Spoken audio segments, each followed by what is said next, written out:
Hello everyone, অবশেষে কিন্তু Facebook সকলের মনের ইচ্ছা পূর্ণ করলো। হ্যাঁ, আজকে কিন্তু প্রায় 50% অডিয়েন্সকে তারা কিন্তু এখান থেকে দেখা যাচ্ছে যে কন্টেন্ট মনিটাইজেশনটা দিয়ে দিচ্ছে। তো আপনি পেয়েছেন কিনা অবশ্যই চেক দিয়ে দেখুন। তো এই একটা বিষয় যারা প্রথম অবস্থায় ভুল করেছে, অনেকেই দেখা যাচ্ছে স্টার সেটআপ করতে গিয়ে তারা ভুলটা করেছে। এখন তারা যদি ওই অবস্থায় এখন কন্টেন্ট মনিটাইজেশন এসেছে, এখন যদি কন্টেন্ট মনিটাইজেশন আসার পর ওই সেটআপ অপশন ট্যাপ দেয় তাহলে কিন্তু তাদের সেটআপটা পূর্ণাঙ্গভাবে ভুল হয়ে যাবে। তো আজকের ভিডিওটা অনেক ইম্পর্টেন্ট, যারা এখনো পর্যন্ত কন্টেন্ট মনিটাইজেশন পাননি বা সামনে পাবেন বা যারা পেয়েছেন, আজকের ভিডিওটা দেখলে আপনাদের যদি কোনো কারণে কোনো কোথাও ভুল করে থাকেন আপনাদের সেটআপে আজকে কিন্তু সমাধান করে নিতে পারবেন। তো দেখুন আমি আমার এখান থেকে দেখতেছি আমার ফেসবুকে চলে যাব।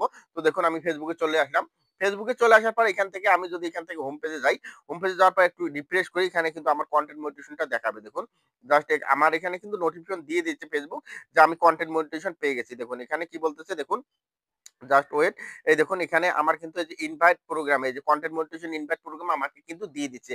তো এখান থেকে যারা কখনো কিন্তু আপনারা ফেসবুক অফিসিয়াল অ্যাপস থেকে সেটআপটা করতে যাবেন না। এখান থেকে সেটআপ করলে আপনাদের অনেক ধরনের সমস্যাগুলো ফেস করতে হয়। তো অবশ্যই দেখুন আমি কোথায় দিয়ে সেটআপটা করি। আপনার প্রথমত এই সেটআপ গুলো করার জন্য আপনার ক্রোম ব্রাউজারে চলে যাবেন। তো আমি এখান থেকে কি করব?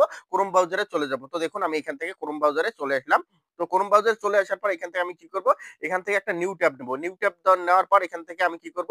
এখান থেকে লিখবো যে মেটা বিজনেস সুইট, এটা লিখে সার্চ দিয়ে দেবো। তো আমি এখান থেকে লিখবো কি মেটা বিজনেস সুইট। তো দেখুন ওই মেটা বিজনেস সুইট দিয়ে লগ ইন করে দিলাম। আপনারা সেম ভাবে এখান থেকে মেটা বিজনেস সুইট দিয়ে লগ ইন করে নেবেন। তো দেখুন আমি লগ ইন করে দিলাম। লগ ইন করে দেওয়ার পর এখানে আমার যেহেতু আরেকটা পেজ আছে, তো আমার অন্য যে পেজে কন্টেন্ট মনিটাইজেশনটা এসেছে আমি সেই পেজে এখান থেকে সুইপ করে যাবো। দেখুন এই যে মিঠুন 2.0 এই পেজটাও কিন্তু আমার দীর্ঘদিন থেকে এটাতে আমার কাজ করা হয় না। জাস্ট এমনি ২-১ টা করে পোস্ট করি মাঝে, মাঝে। তো দেখুন এখানে দেখুন এখানে আসার সাথেই দেখুন আমার এখানে কি দেখাচ্ছে কনটেন্ট মনিটাইজেশন। দেখুন দেখুন আমার এখানে কিন্তু কনটেন্ট মনিটাইজেশন এই যে দেখাচ্ছে। তো আপনারা কি করবেন?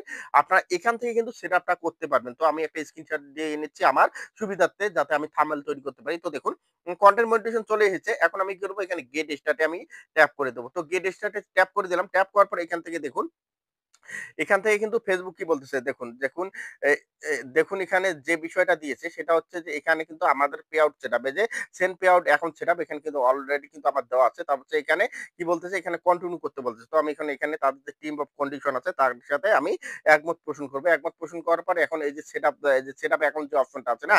আমি এখন সেটআপ অ্যাকাউন্টে ট্যাপ করব। তো ট্যাপ করার সাথে এখানে নেক্সট অপশন যে অপশনটা আছে আমি এখানে ট্যাপ করব। এখানে ট্যাপ করার সাথে দেখুন আমার এখানে কি বলতেছে পে আউট অ্যাকাউন্ট, যে আমার যে আগের যেটা তৈরি করা আছে সেটা কিন্তু এখানে দেখা, জাস্ট আমি একটু জুম করে দেখবো যে এই যে আমার পে আউট সেটআপটা এখানে দেখাচ্ছে। তো আমি এখন কি করব? এখান থেকে যে নেক্সট অপশনটা আছে আমি নেক্সট অপশনে ট্যাপ করে দেবো। তো নেক্সট অপশনে ট্যাপ করে দিলাম। ট্যাপ করার সাথে এখন কিন্তু দেখুন আমার কিন্তু আগের যে সেটআপ গুলো আছে সেটা কিন্তু আছে।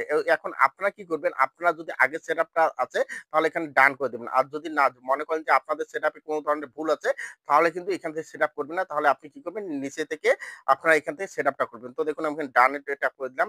ডানে ট্যাপ করার সাথে আমার কিন্তু সেটআপটা কমপ্লিট হয়ে গেল। এটা কিন্তু আপনারা এইভাবে করবেন। আর যদি আপনাদের কোনো কারণে যদি ভুল থাকে তাহলে আপনাকে এখান থেকে নতুন করে তার যে অ্যাকাউন্ট আছে নতুন করে অ্যাকাউন্টটা সেটআপ করতে হবে। তো ধন্যবাদ সবাইকে। যদি ভিডিওটা ভালো লাগে অবশ্যই লাইক, কমেন্ট, শেয়ার করে পাশে থাকবেন, এবং যারা এখনো পর্যন্ত নতুন, যারা সেটআপ করতে পারেন না বা এখানে কোনো ভুল করেছেন আগে থেকে, অবশ্যই আমাদেরকে জানাবেন, আমরা আপনাদের সেটআপ করে দেব। এবং আমার পেজের আমার নাম্বার কিন্তু আমার হোয়াটসঅ্যাপে দেওয়া আছে আমার পেজের মধ্যে। তো অবশ্যই যোগাযোগ করলে আমরা কোনো ধরনের পেজের এক্সেস ছাড়া আপনাকে স্ক্রিন শেয়ারের মাধ্যমে সেটআপটা করে দিতে পারবো। ধন্যবাদ সবাইকে।